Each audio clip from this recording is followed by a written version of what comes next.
What's up guys, Jeff Cavalier, ATHLEAN-X.com, another Athlete Express video for you. Today we're going to break down the lat pull down.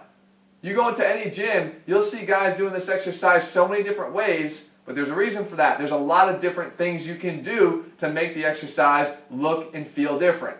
First of all, we have a lot of different options. You see I can do this exercise with a rope and a really narrow grip, or I can do this exercise with a straight bar, like I'm showing you here. Or I can even do this exercise with separately controlled dual handles, like I show you here. But that's not all. I can also change the direction of where I pull these things. I can pull them behind my head, as I'm showing you here, or I can pull them in front of my body, or I can pull them through my body, as I show you here, right in line with my ears. Lastly, the angle of my body can be different. I can be pulling this thing with my body upright, or I can be pulling whatever implement it is with my body leaned back. Or even in some cases, guys will move forward to back during each and every rep. The thing is, which one is right? Well, that's why we made this video, and I want to make sure I cover that here for you so you can identify it specifically for you the next time you do it. Okay, let's start by showing one thing we don't want to do so we can eliminate one of the options. And that, guys, is the behind the neck version.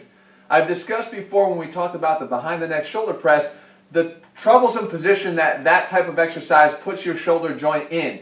Remember, we have a scapular plane which is a little bit in front of our body that our arms like to be elevated in. Whether they're going up or whether they're coming down, they're still moving in this joint and they're moving the same way. We want to try to get those arms in that position. So putting our arms way back behind our head to do a lat pull down is directly going against what we're recommending. And it's the same thing, as I said, that applies to the behind the neck shoulder press. So first of all, get rid of that option. That makes things a little bit easier.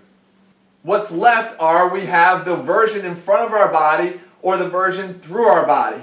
And that is determined by what is your goal. You see, when you are more upright, your lats are more in an advantageous position to do the work.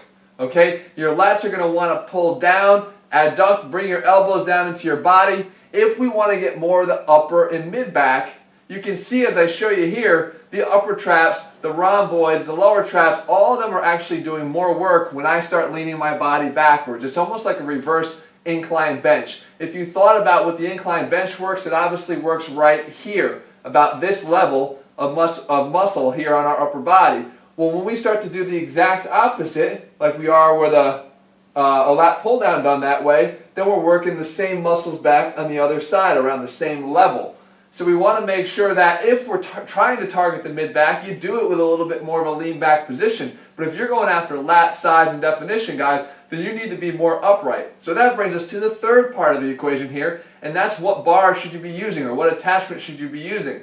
For me, again, if you're looking for lat development, you need one that allows you to stay upright and therefore pull down and through the head. So as I show you here, I'm pulling down and through my head only optimally with the dual handle attachments, because I can actually pull them right in line with my ears and keep them right down the midline of my body. Something I'm not going to be able to do with a bar unless I have one of those special bars that has the bend over the top of my head. You probably won't find that in most commercial gyms. If we're trying to work again mid-back, it's okay to use either the dual handles or a rope or the straight bar attachment, because it really doesn't matter. It's still all going to fall in front of your body, and all three of those will work just as well as the others. So there you have it, guys. We don't just tell you what the exercises are, we tell you why you should be doing them and what the reason should be for you to make that decision. That's what ATHLEAN-X is about. It's about putting science back behind the strength so you guys have a different appreciation and understanding for what it is when you're in the gym. If you want to get a complete program that trains you and shows you exactly what you should be doing and why, then head to ATHLEAN-X.com right now and grab our 90-day training program. In the meantime, guys, if you found this video helpful, make sure you leave a thumbs up. And if you want to see me break down more of these exercises in this way, then let me know what is it you'd like me to go over, and I'd be happy to do that in a future video. All right, guys, I'll be back here soon. In the meantime, I'll see you guys at ATHLEAN-X.com.